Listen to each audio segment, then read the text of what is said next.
Walk into any supermarket today or open your favorite delivery app. You'll notice something pretty interesting.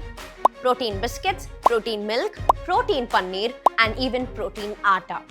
Protein seems to be there everywhere. It's almost like every product on the shelf is trying to tell you just one thing, that it is high in protein.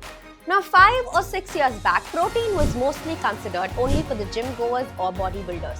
But today, it has entered the family kitchen. Parents want their children to have protein drinks. Adults are encouraged to eat more protein for healthier aging. And office goers almost always have a protein bar in their office bag. So even India's biggest household names have launched their own exclusive protein product range. So what changed? Has India become protein deficient overnight? Or are we seeing one of the biggest health and wellness trends the country has ever seen? Welcome back to another episode of Mission Planet A. This is your host Rupa, and today we tell you, why is everyone talking about protein? The answer to that question is more complicated than you think, because it is not just about nutrition. It's about changing lifestyles, changing consumer behavior, and aggressive marketing that is changing a genuine public health concern to a $1 million economy. If someone bought whey protein, chances are that they were trying to build muscles or enter into a bodybuilding competition. And most probably, they would have bought it at their gym or at a specialty nutrition store. But today, protein has moved far beyond the fitness industry. Perhaps the clearest sign that protein has entered the mainstream market is when India's biggest iconic brands have launched their own exclusive protein product range. Think of brands like Amul, Nestle, ITC, Britannia. All of them have their own protein range. Now, this signals that protein is no longer a niche category only aimed at fitness enthusiasts, but something that brands want every household to buy. The market clearly reflects the shift. India's sports nutrition and wellness industry stands at 4,500 and 6,000 crores respectively and is expected to grow to a 10,000 crore industry. And the broader nutraceutical market is also projected to nearly double by 2030 as more consumers spend on preventive healthcare and wellness. So why is this happening now? The first major trigger was the COVID-19 pandemic. That changed how people thought about health. Conversations that were previously centered around weight loss now immediately shifted to immunity, nutrition, and long-term well-being. Increasingly, people started viewing health as an investment rather than as an expense. At the same time, social media was reshaping how we think about our food. Fitfluencers exploded across Instagram and YouTube, and suddenly protein shifted from being just a supplement for bodybuilding to living a healthier life. Drinking a protein shake then became less about just building muscles and more about taking care of yourself. Another important factor was India's growing middle class. As disposable incomes increased and global trends became more visible, consumers were willing to pay the extra for something that was considered as healthier. And protein fit exactly in this shift. But while marketing has fueled this enormous protein craze in the country, there's another reason why this trend has gained so much momentum. Multiple surveys suggest that 70 to 80% of Indians are protein deficient, and most people don't even know how much protein to consume in a day.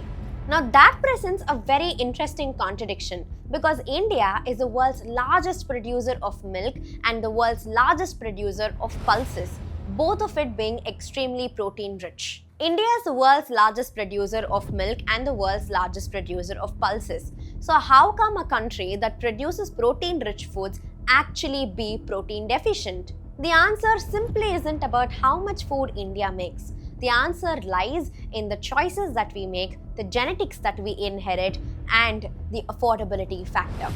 Now this is where India's protein boom story becomes even more interesting. Now let's start with affordability. Protein is one of the most expensive macronutrients in our diet.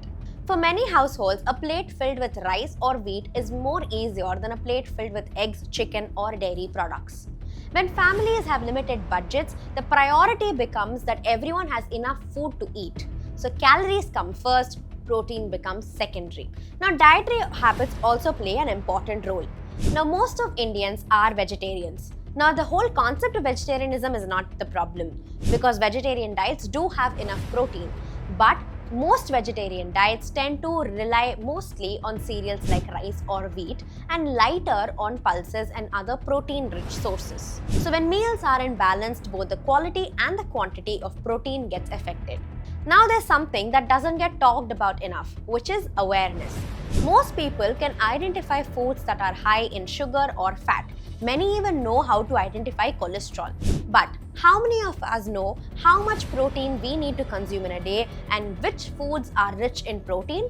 Now that number is very less. For example, most of us assume that a bowl of dal is enough for the day. But according to research, a bowl of cooked dal just gives us around 6 to 8 grams of protein.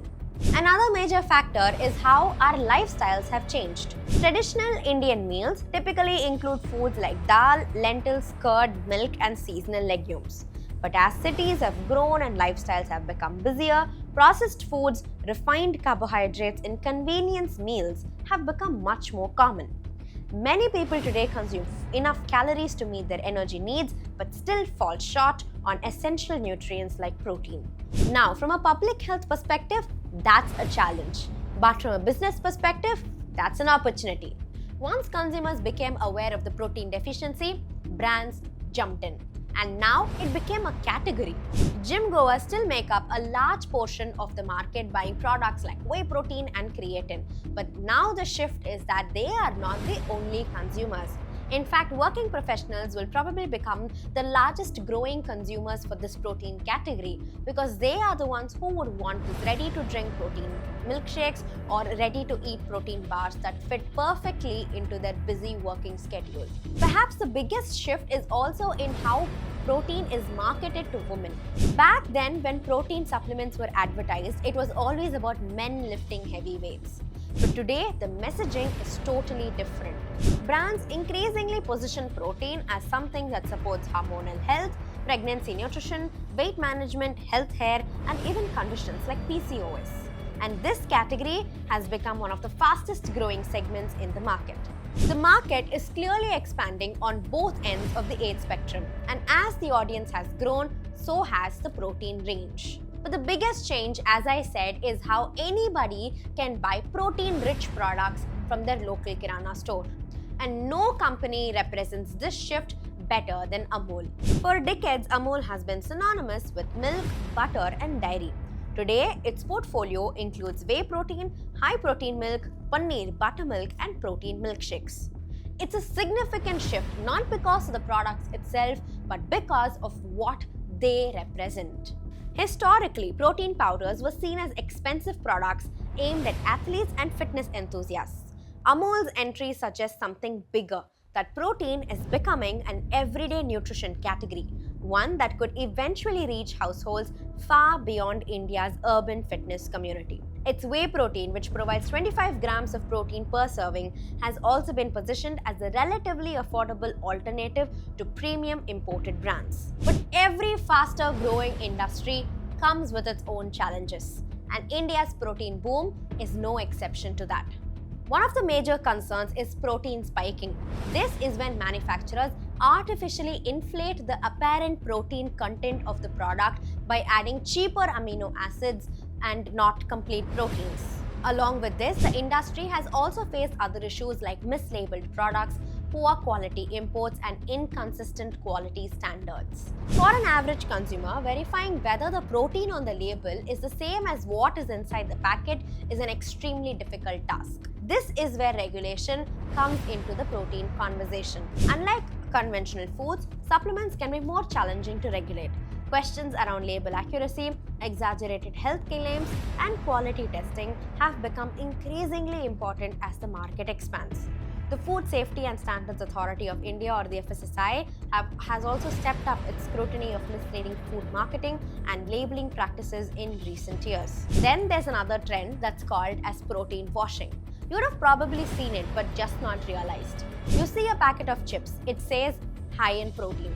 A biscuit calls itself as protein rich. But when you flip the packet and read the label, the story can sometimes be very different. Many of these products have only about 2 to 5 grams of protein per serving. But just because it has the word protein and healthy in it, we as consumers tend to think that it's a healthier option. Social media has only amplified this trend. Every day, we see a bunch of fitfluencers showing their transformation videos or promoting protein supplements. Well, these conversations have increased the awareness about protein deficiency. They are setting unrealistic expectations. The research points out that for many people, improving the overall quality of their diet may be more beneficial than just buying expensive protein supplements. So does that mean that protein supplements are unnecessary? No, not at all. The key is understanding who they are actually meant for. Most adults require about 0.8 grams to 1 gram of protein per kilogram of their weight. However, this could vary across individuals. And according to any nutritionist, the first step isn't buying a supplement. It's about looking at your own plate. Can you add more dal? Can you add more paneer? Can you add more soya, chicken, or eggs? All of these are affordable sources of protein that you can incorporate in your daily life. Supplements become useful when protein requirement is high, time is limited, appetite is low, or when recovery takes time. But the story of India's protein doesn't just end with the consumers. Remember the paradox I was speaking about earlier? India being the world's largest producer of milk and one of the world's largest producer of pulses, yet we still import the ingredients required for whey manufacturing.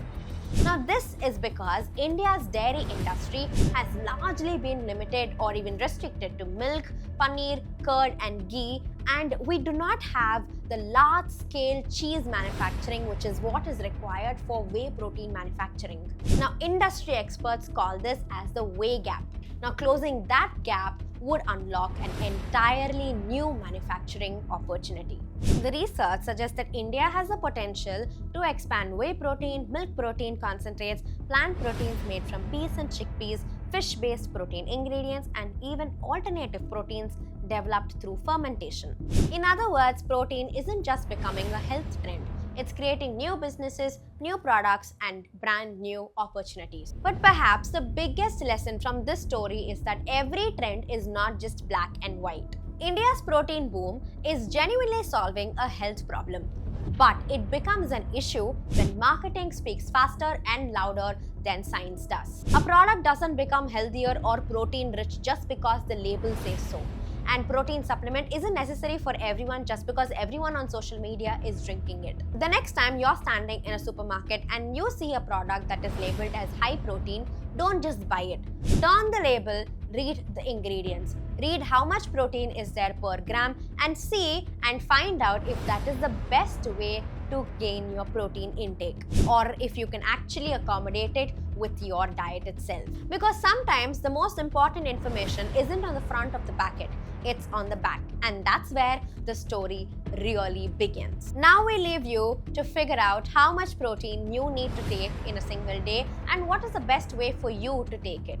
Remember, the next time you enter a supermarket and you see a product that claims itself to be high in protein, turn the packet, read the label, and find out if it really is high in protein and if that is the best way for you to take in that protein. This episode was not to tell you whether protein is bad or protein is good, because it's all not all black and white. It's about the gray and the middle space. We hope that this episode made you think about your food choices. If you've liked this explainer, then consider subscribing to our channel, because we break down complex stories on climate, environment, food, and everything that's trending in the country. And if there's been a topic that you have been curious about, let us know in the comments, and that could just be our next episode. Until then, this is your host Rupa signing off. Keep watching and subscribe to Mission Planet A.